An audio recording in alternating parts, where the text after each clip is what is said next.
Cassie, what is going on, Cassie? Season 2 Cassie goes through some major changes, and so does her style. Euphoria's makeup and fashion looks are influential and iconic, but they also have a deeper meaning reflecting what's going on with the characters. So what's the secret emotional meaning underneath each of Cassie's Season 2 looks? When Cassie becomes determined to catch Nate's attention, she changes her style to be more like his ex Maddy's, and even just completely copies Maddy with this Y2K-esque matching set and mini handbag. Wait, why? My class is why then?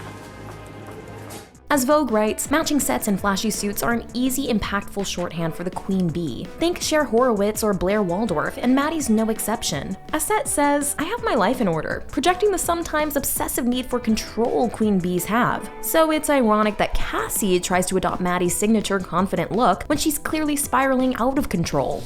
The anxiety and excitement she felt in her stomach. Cassie's makeup changes too. Her usual day look is barefaced and glowy, but after falling for Nate, she starts echoing Maddy's heavier and vampier looks. She even does the laid down edges like Maddy, which for white Cassie is not a great look. This approach works, at least to briefly catch Nate's attention, but it's an insight into just how quickly Cassie is losing herself and trying anything, even ripping off the best friend she's betraying just to get a passing glance from a guy.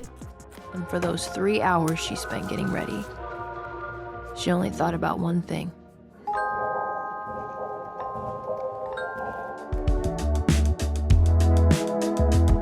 Cassie also starts looking a bit more like Jules, perhaps sensing Nate's secret attraction to her. By the end of Season 2, Cassie's skin is paler and her hair is straighter and blonder like Jules's. Her bright graphic eyeliner and some of the brighter colors she wears also remind us of Jules. Donnie Davy, Euphoria's makeup artist, said, quote, "The goal was to sort of shift her whole vibe to be Season 1 era Jules, Maddy, Cassie hybrid that would appeal to Nate or possibly to his subconscious." Nate fantasizes about Cassie turning into both Maddy and Jules while they're together, and after Cassie tells Nate he can dress her in Season 2's second to last episode, in the finale her bright hair and makeup colors evoke Jules, while her matching outfit has a Maddy vibe. Am I everything you wish for? So he's clearly not over his breakup with Maddy and harboring a strong attraction to Jules, which is complicated by Jules' history with his dad. And Cassie's insecurity stems from knowing Nate's not fully hers. We got to play with so many really cool looks because I was all these other characters that I thought Nate wanted. After the earlier sequences of Cassie adopting a punishing hours-long beauty ritual to appeal to Nate, it was her way of telling him that she was his. Later in the season, Cassie explicitly tells Nate he can basically make her his doll. You control what I wear, what I eat.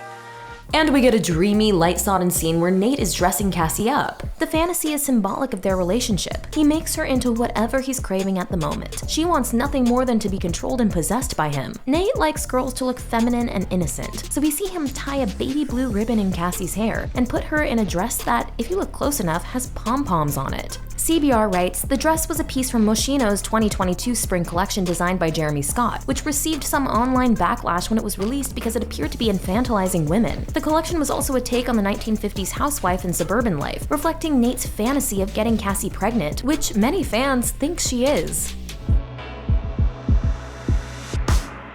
In Season 2, Cassie is lost and looking for a role. After trying to look like Maddy, she's basically flailing around for anything Nate might like. One particularly random look that happens to coincide with school Oklahoma auditions makes Rue think Cassie's literally playing a character. Wait, are you in the play? Oh my god, do I look like I'm in Oklahoma?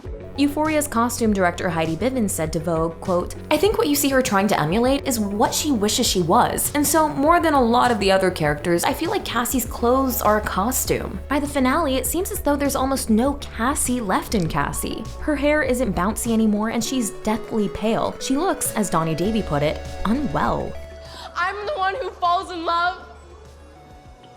I'm the one who gets hurt. Her appearance is also a little robotic, like she's a Stepford wife. Again, maybe echoing Nate's fantasy where Cassie and he have a perfect family. In trying to fit the role of Nate's girlfriend, Cassie suppresses her own identity, and it's almost eerie when Maddy says, Well, she certainly looks the part. Some outfits don't take an expert to decipher. There's Cassie's gray depression sweats, and then, of course, there's the desperation swimsuit. Cassie sees Nate fawning over Maddy on Maddy's birthday and reacts. Wow, that was certainly a choice. In a different color, that swimsuit would totally be a Maddy thing. Straps and cutouts are her style, but on Cassie, it's a cry for help. What's going on? Sweetie, it's okay, oh God. Cassie's baseline style is youthful and feminine. Almost everything she wears is light pink or baby blue, little girl colors, and little girl hairdos too. Pigtails, double buns, braids, but her form-fitting silhouettes and deep cleavage are feminine and sensual. These two sides of her style reflect how in life, Cassie's in a constant push and pull between innocence and sexiness. We should just pick the hottest, most confident, bad bitch version of ourselves and be that for the rest of the school year. Her nature is sweet and immature, but she's used to being perceived as a sex object and knows that that's part of her power. Cassie's makeup looks communicate the same combination of innocence and sensuality. Donnie Davy, speaking of the episode where Cassie first hooks up with Nate and betrays Maddy, said, "We loved keeping her skin dewy with super fleshy cheeks and lips for this episode. We were always bringing her lip color out beyond her lips to sort of look like make-out cry lips." And she described the tiny rhinestones framing Cassie's eyes. As the night goes on, her anxiety, terrified, totally freaked out eyes are framed by this delicate, innocent twinkle. She wasn't really trying to do what she did, right? As the season goes on, people, like her mom, call her out on this contradiction, how she keeps maintaining innocence and powerlessness over her situation, but is clearly making the choice to sleep with her best friend's guy. I'm not the bad guy. Everyone keeps looking at me like I'm the bad guy, but I'm not the bad guy. Well, you're not the good guy. The plot of Cassie and Nate's secret relationship culminates in a showdown between the two best friends, and that's reflected in the contrast between their looks and evolution of their styles. Just look at how sleek and immaculate Maddy looks even after the fight, while Cassie's look is completely messed up. And in general, while Cassie tries to pull off Maddy looks in season 2, she's fighting a losing battle because their essences are completely opposed. Maddy is controlled and mature, while Cassie is childish and a mess. I just want to die. Maddy's trademark makeup is heavy and bold, with sharp, lethal wings. Cassie's season 1 and early season 2 looks are more natural, glowy, and soft. Maddy wears a lot of sleek, tight updos and ponies, signaling how put together and in control she is, while Cassie wears her hair in loose, golden curls. In season 2, while Cassie is copying season 1 Maddy moves on to 90s styles which are edgier and more on trend, maybe reflecting the influence her very fashionable new mentor Samantha has on her. I got you something. What? You didn't have to. I know. Something tells me you'll enjoy it.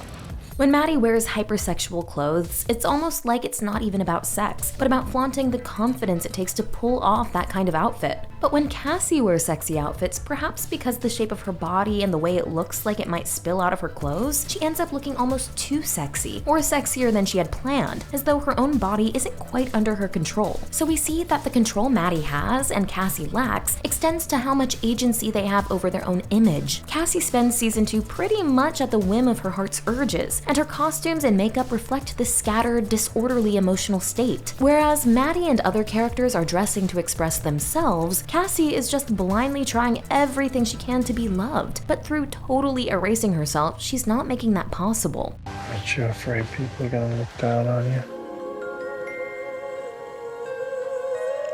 At least I'm loved. As Heidi Bivens said, quote, "She's still trying to figure out how to present herself to the world. Hopefully in season 3, we'll see a new Cassie style that's actually about who she is." I feel fine. Do I not look fine? This video was written by friend of the take Anya Formozova. If you liked the ideas here, you can check out her channel Q22 for more interesting cultural insights. Click the link in the description below.